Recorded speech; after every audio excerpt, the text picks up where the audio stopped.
Halo friend, kembali lagi di Amanda Channel.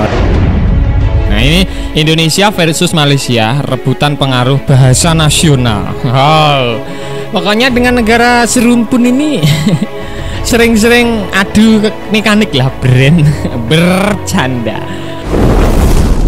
Perseteruan dua negara serumpun, maaf ya. Mimin ngomongnya dua negara serumpun karena di sini bacanya juga serumpun.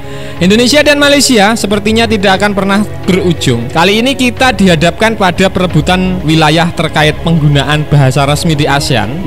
Perdana Menteri Malaysia, Dato' Sri Ismail Sabri Yaakob, mengusulkan agar bahasa Melayu dijadikan sebagai bahasa resmi ASEAN karena ya diklaim pengguna bahasa Melayu itu mencapai kurang lebih katanya hampir 300 juta orang. Dari mana ini orang yang dimaksud brand? Padahal penduduk Malaysia sendiri hanya 30-an juta orang lah, kisaran seperti itu. Kok mengambil sampel mencapai pengguna bahasa Melayu mencapai 300 juta orang. Apakah orang Indonesia yang dimaksud oleh Bapak Sri Ismail Sabri Yaakob?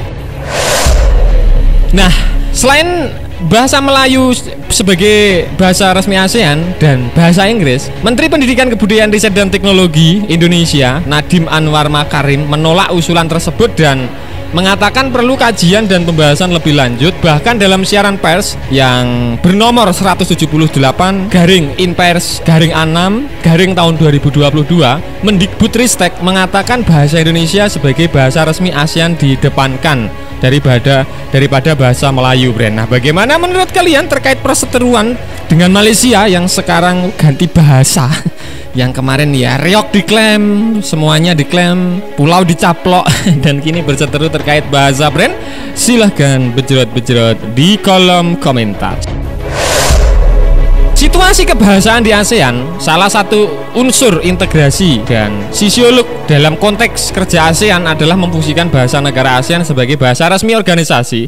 Meskipun masing-masing negara memiliki bahasa resmi, Brunei Darussalam memiliki bahasa resmi Melayu, Filipina berbahasa Filipino dan berbahasa bahasa Inggris, Indonesia menggunakan bahasa Indonesia, Kamboja dengan bahasa Khmer, Laos dengan bahasa Lao, Malaysia bahasa Melayu, Singapura berbahasa Cina Mandarin, bahasa Melayu, Tamil Inggris, Thailand berbahasa Thai, Vietnam berbahasa Vietnam, dan Timor Leste berbahasa Portugis.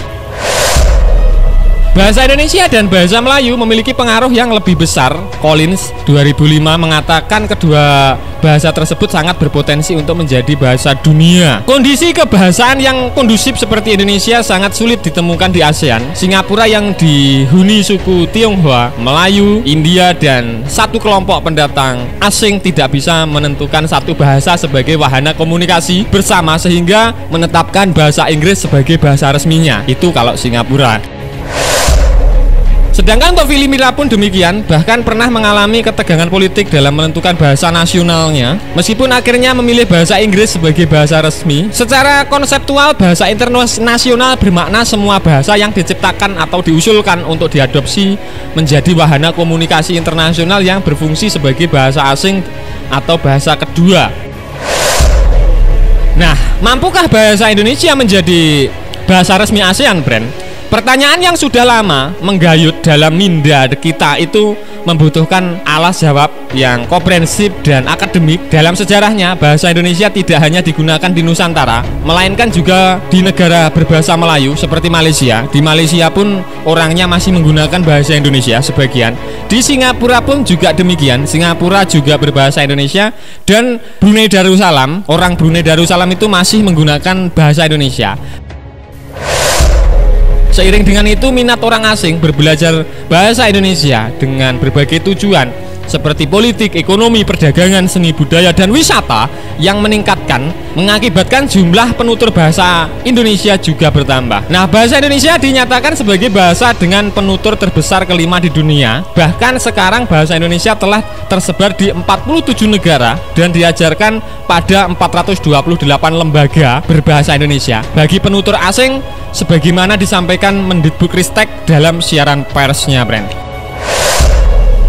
Kemudian di dalam Undang-Undang Dasar tahun 1945 dinyatakan kedudukan bahasa Indonesia menjadi bahasa nasional yang berfungsi sebagai satu lembaga kebanggaan nasional, lambang kebanggaan nasional, 2 lambang identitas nasional, 3 alat pemersatu berbagai kelompok etnik yang berbeda latar belakang sosial, budaya, dan bahasa.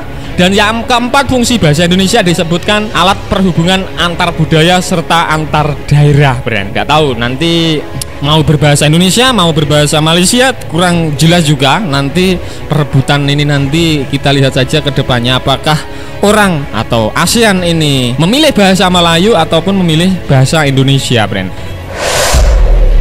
Nah, benar itu tadi pembahasan admin seputar usut punya usut Malaysia Indonesia tegang, Indonesia versus Malaysia tegang terkait rebutan pengaruh bahasa nasional di ASEAN. Nah, bagaimana menurut kalian terkait hal ini?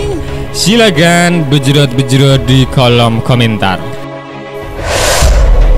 Nah, Brand, oke, sekian dulu video dari Amanda Channel. Jangan lupa like, share, komen, dan subscribe agar channel ini semakin berkembang dan tentunya bisa bermanfaat bagi kalian semua. Nantikan video menarik dari kami lainnya. Terima kasih. See you next time. Bye.